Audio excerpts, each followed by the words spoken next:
Salam frérot, Salam, ça va ou quoi? ça va mon frérot, Narco? Ça fait Tranquille. longtemps, Ah mon pote, ça fait longtemps. tranquille. Ah là j'ai vu des questions. Ouais, j'ai posé Voilà. à ceux qui voulaient me poser des questions Voilà. J'ai regardé à peu près. sur les réseaux sociaux. Voilà, pour ceux qui veulent ajouter les réseaux sociaux, Instagram. C'est quoi le Instagram, Narco? Tiens, C'est Toshiland 45 officiel. Touchiland 45 officiel. Il y a Touchiland de Terre dans Instagram.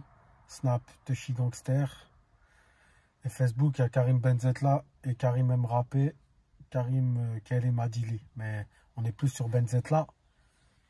Et comme il est complet, vu qu'on a droit qu'à 5000 amis, on peut me suivre.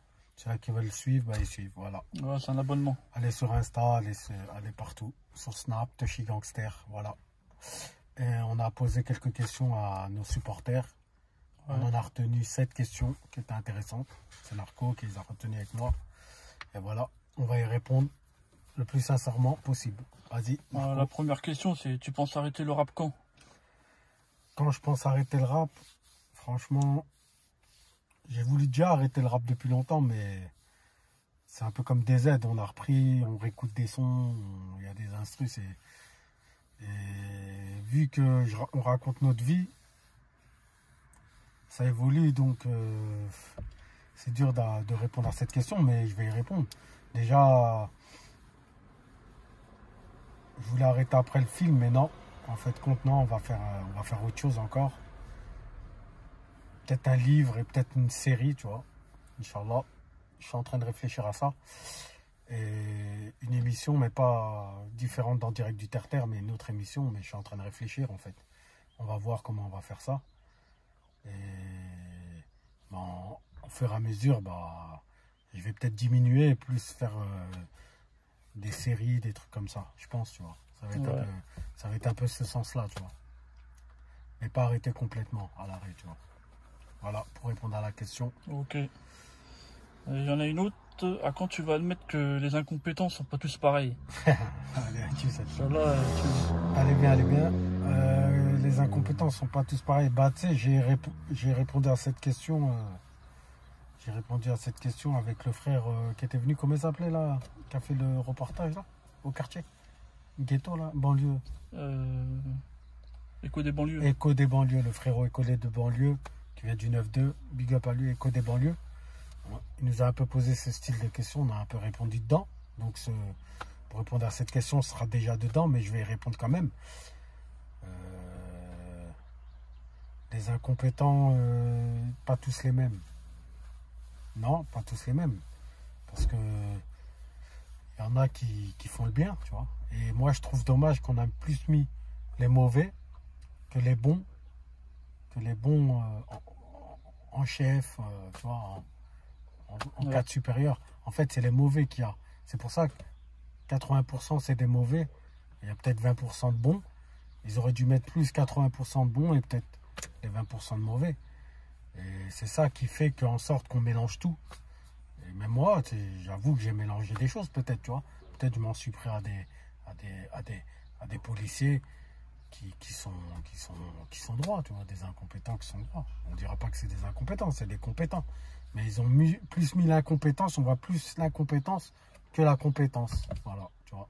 Pour répondre à la question, je pense, voilà, après, il y a des bons policiers, il y en a qui respectent les vraies lois, les vrais trucs.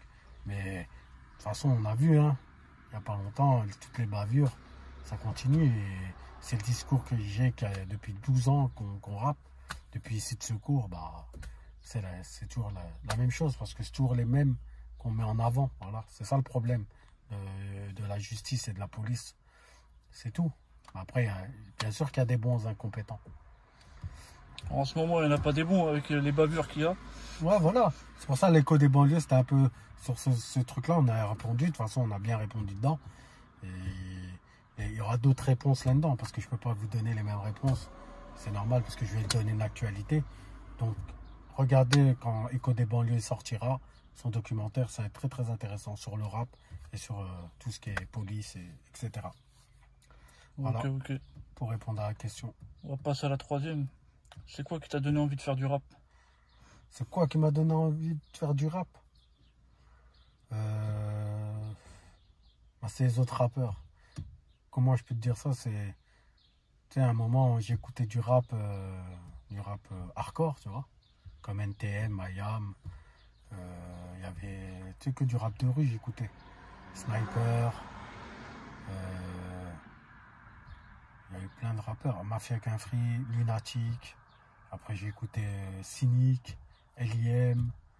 euh, plein, tu vois, plein de rappeurs qui étaient hardcore.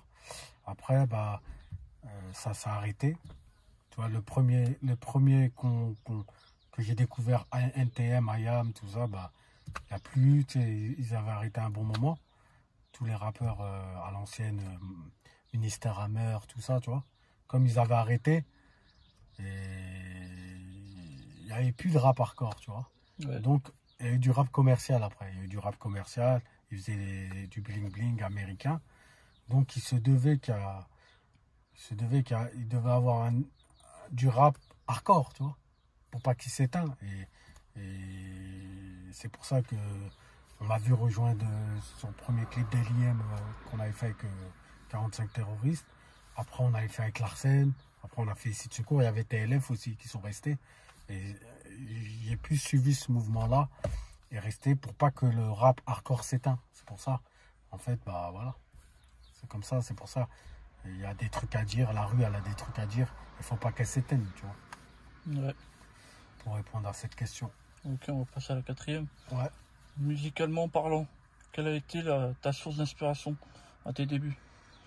Bah voilà, musicalement parlant, j'y ai répondu dedans. Après, j'ai pas écouté trop de ricains, à part Nas. Nas et, et comment il s'appelle Mode Deep. Et c'est du rap ricain, mais j'ai pas trop écouté. Après, moi, c'était plus le rap français, Sniper, IAM, tout ça, tu vois. C'était vraiment. C'est ça la source d'inspiration. Après, j'ai écouté du rap, tout style de rap, mais après, je me suis plus retrouvé dans le rap comme IAM, NTM. C'était vraiment Assassin, tu vois. C'est vraiment la base du rap, tu vois. Tu vois. C'est les précurseurs du rap français, tu vois, on va dire, tu vois. Ouais. Donc voilà, pour répondre à la question, musicalement, c'est ça qui m'a parlé. On va passer à la cinquième. Tu Ouais. comptes refaire des en direct du terre-terre ou pas? En direct du terre-terre, bah. euh, non, je pense pas faire en direct du terre-terre parce que il y a eu son charme, son époque. Après, le rap, il a tourné. Aujourd'hui, c'est du rap commercial, c'est du rap de boîte de nuit. Les looks, ils ont changé des quartiers. Donc, je pense pas refaire en direct du terre-terre. Mais je pense faire une émission. Une émission, vu que j'évolue, une émission sur des quartiers. Je sais pas, je suis en train de réfléchir, mais rien à voir avec en direct du terre-terre. Je pourrais pas retourner dans du rap que moi qui me correspond pas. Tu vois ce que je veux dire? Ouais. Aujourd'hui, le rap, ça me correspond plus, ce rap-là, tu vois. Voilà, pour Ok. répondre à la question. On va passer à la sixième. Ouais, Le film et la mixtape, c'est pour quand? le film et la mixtape. Bah, le film, il va sortir avant la mixtape, je pense, tu vois. Là, on a fini, là, on est en train de finir les mixages des voix, de tout. Là, ils sont au studio. Euh, J'aimerais le sortir en juin, tu vois. J'aimerais le sortir en fin juin, tu vois. Après, ça tiendra pas qu'à moi si on finit dans les temps. Si on finit pas dans les temps, bah, ça va être septembre, tu vois. Voilà. Mais il va sortir là prochainement, très prochainement. C'est un film documentaire, c'est pas un film fiction. C'est un film documentaire, ça veut dire que ça rejoint en direct du terre-terre, en fait. C'est vraiment à l'intérieur des quartiers. Ça suit le rap et ça suit en direct des quartiers. Il y a des vrais trucs, des vraies scènes, voilà. Et ça suit plein de personnages. Voilà.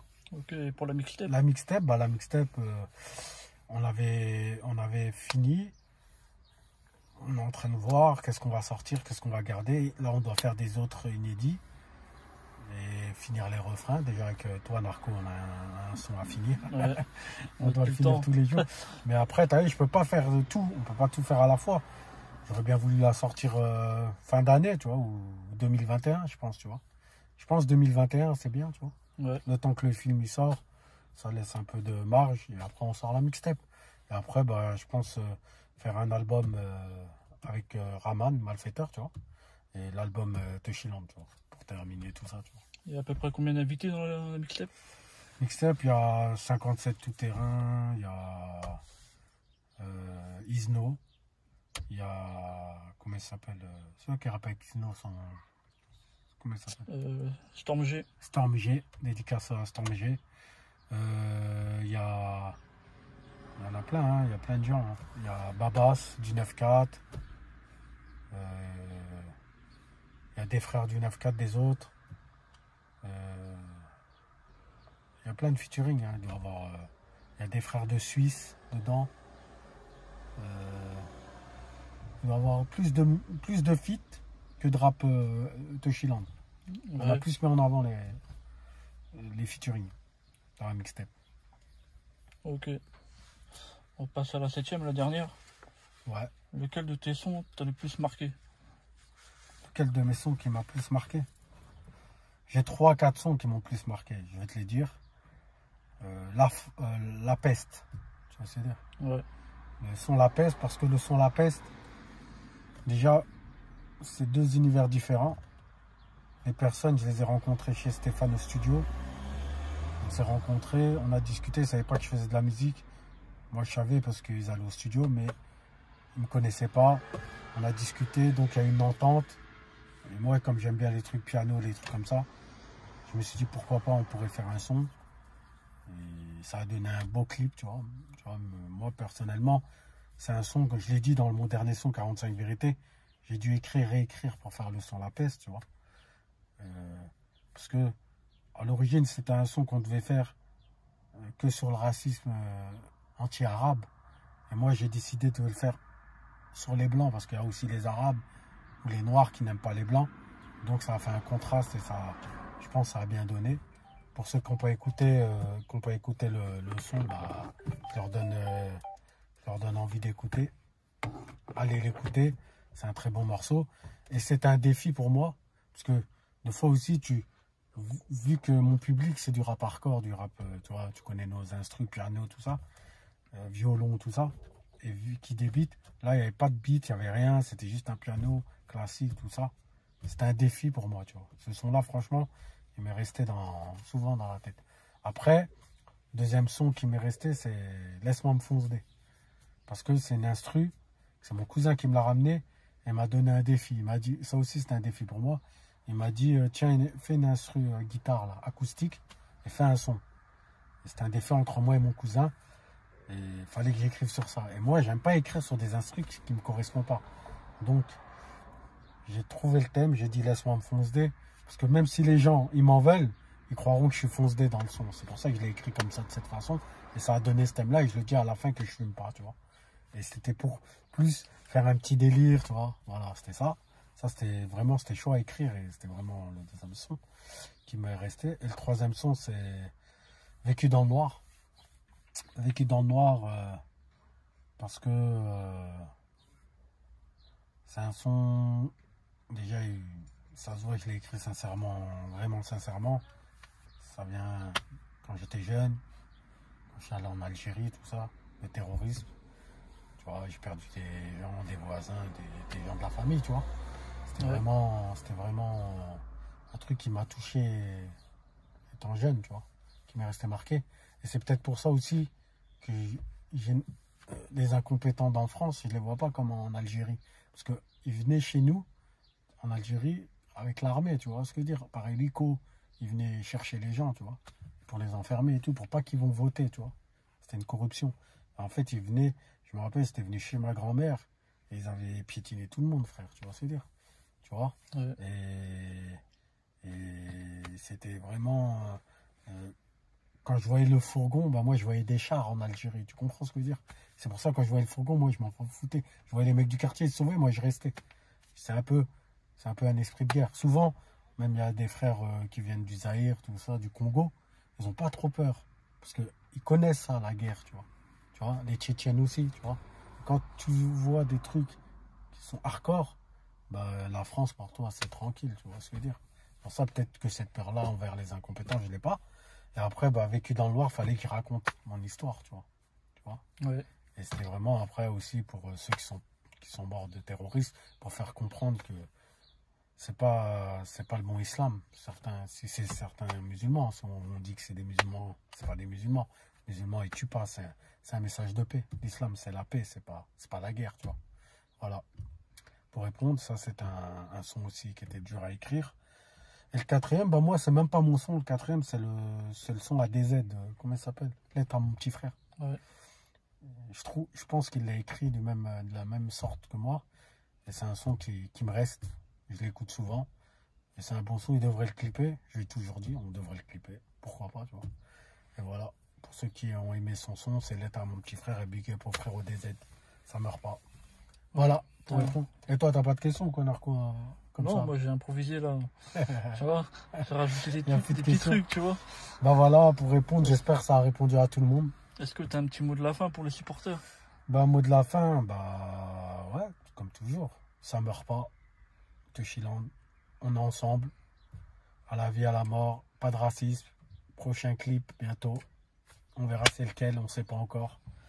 Et voilà, quelques surprises, quelques cadeaux. Et comme d'hab, hein, suivez-nous sur nos pages Instagram, Snap, Facebook. Pour ceux qui ne suivent pas, abonnez-vous sur la chaîne YouTube. C'est quoi la chaîne YouTube? C'est Touchiland 45-du-6 officiel. Ouais, Touchiland 45-du-6 officiel. Abonnez-vous en force et faites tourner. Ça ne meurt pas. Voilà. Merci Narco. De rien. Merci à tous les supporters qui supportent, qui ont posé ces questions. J'espère que j'ai répondu j'ai répondu sincèrement de toute façon et j'ai répondu justement. Tu vois. Voilà. Moi j'ai une petite dédicace à faire. Vas-y, fais. Sky du 50, il y a ses enfants, tu vois. Ouais. À Dame Dame, comme d'hab. Dame Dame, mon frère. À Steve du 57. Steve du 57, ça meurt pas. Yann Ziguni. Yes. À Isa et sa fille aussi. Allez, au passage. sa fille. Et tu vois, il y en a trop, après on va pas faire une vidéo. Ouais, dédicace moi à mon frère Ludo, à tous les frères qui me supportent, aux frères de Calais, à Pedro, à Joro, à Renaud, à tous les frères, à Tony. Voilà, dédicace à tous ceux du nord, de l'est, à l'ouest, au sud. Voilà, à mes frérots. Doups, on t'oublie pas mon frérot, bientôt on fera un putain de son, un putain de clip, ça fait longtemps aussi, on doit le faire. Et on va gagner du temps, Inch'Allah, on va essayer de faire ça. Dédicace à toute la France, à tous les frérots, même de Suisse, à mon frère Argonne là-bas, à tous les Sah de Belgique, Molenbeek, Scarbeck, partout, Gare du Midi, on est Halle. Et à tous les frères de Paris, tous les frères de Marseille, tous les frères de Lyon, tous les frères de Toulouse, tous les frères de partout, Rennes, Bretagne, Bayonne, partout, ça meurt pas. Touchiland avec le frère Narco. On est là. Là.